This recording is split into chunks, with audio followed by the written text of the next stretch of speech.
Hello there, today in this video I'm gonna be showing you how you can hide your apps in your POCO launcher. You just have to enable hide app icon setting and set up a locking method.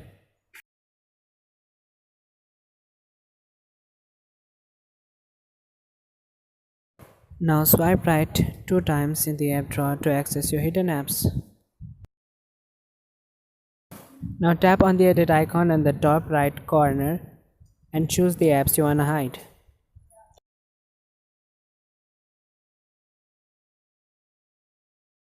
Now tap done.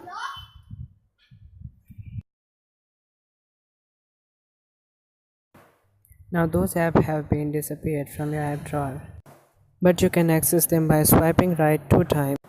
Draw a pattern or scan your finger and done. If you like this video, please don't forget to subscribe.